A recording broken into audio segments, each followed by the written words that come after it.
Welcome to the Michigan Golfer Show.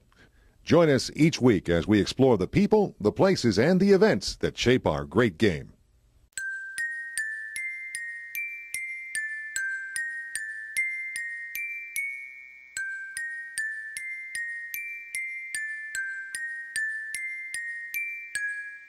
Hi, I'm Jennie McCafferty, and I'm here with Jack Berry.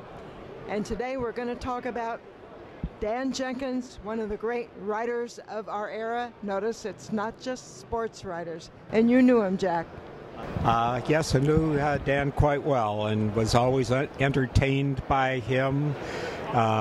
He was the best, and he came along at a time when, especially, he's from Fort Worth, and he worked in the newspaper there and played golf and went to TCU and got to Dallas, and then for the paper there. And his hero was the Fort Worth zone, Ben Hogan. And to him, Ben Hogan was the sun, the moon, and the stars, and all through his life. And he picked a pretty good guy. And Dan was so good in Texas that when Sports Illustrated decided to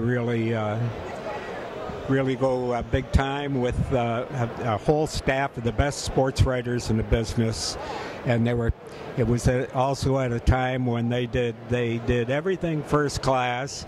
There was a big famous bar in New York that they all hung out at, and the expense accounts were no problem in those days, and Dan was right in there with them.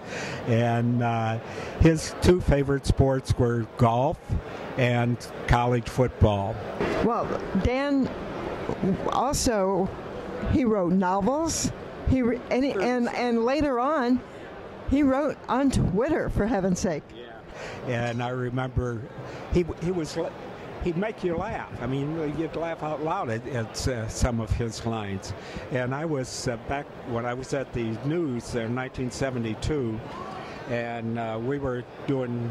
Both papers were doing very well. Everything was going well in those days. And when we traveled, we could fly first class. So yes. So his book, Semi-Tough, had just come out. And I'm reading it on the plane. And I hit one line that I cannot repeat now, and they wouldn't do this now, but it was so funny. I just burst out laughing. I mean, out loud, and he had a great talent for doing that. He had such a wonderful touch, humor, all the language. It was just fun to read. And Sports Illustrated at the time, they just had such a fabulous lineup of writers and what they covered and everything. I mean, it was fantastic. Of course, I remember those days that back when print was big. Print was big in newspapers and magazines, and now, of course, we're all digitalized. And it's I feel very, very honored that I'm in the same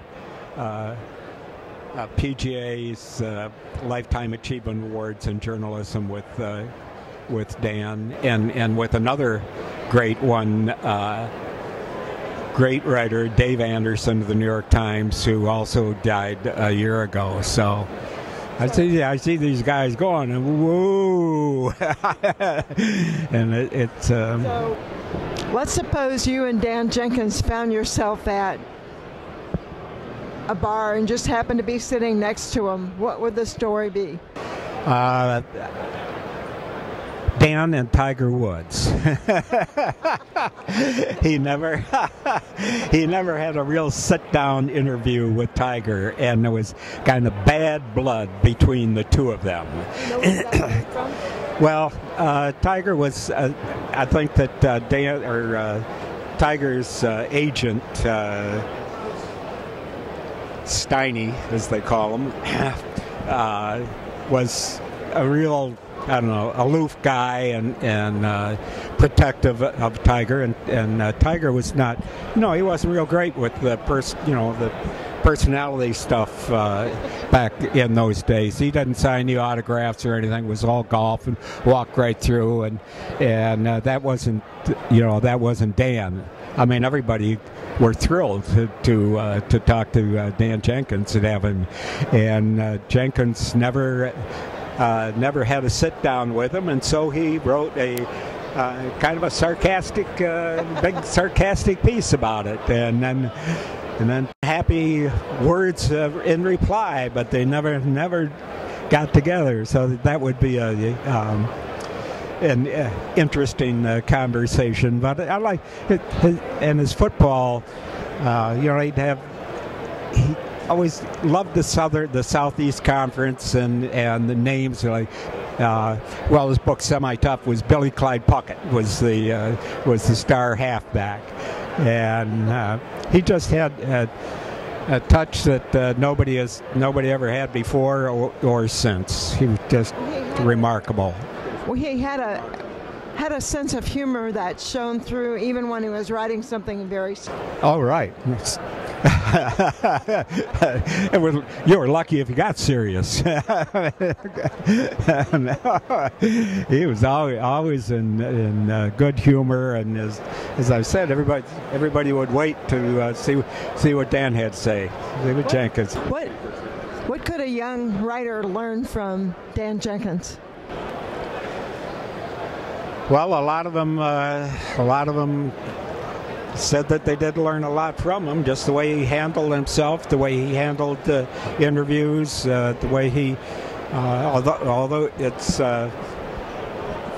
funny that at the Masters, he wouldn't be going way out and walking all around the golf course. He'd just be around the clubhouse there, and under the big live oak trees outside the clubhouse, or sitting inside and talking to guys, and he just it just seemed to come down on him like like a wonderful rain of words and thoughts. There's just nobody in comparison.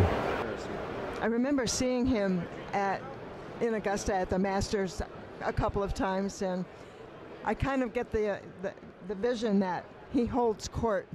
Oh yeah, absolutely. I mean, well, you see all of the messages that have come in. He died on Thursday night, yesterday and this morning, and a wonderful obituary in the New York Times that really captured Dan. He was just sensational. He had he smoked a lot. Of course, back in those days, everybody smoked. Well, that caused problems, and so he had to quit, and say it's your life. Well, he supposedly quit, but I don't think he ever quit. But how many smokers last till they're almost 90? I mean, that's cool. Well, he did at 90, so he's got 3 years up on me. So I really love what he suggested as his epitaph. We knew this would happen. yeah. Thank you, Jack. Yeah.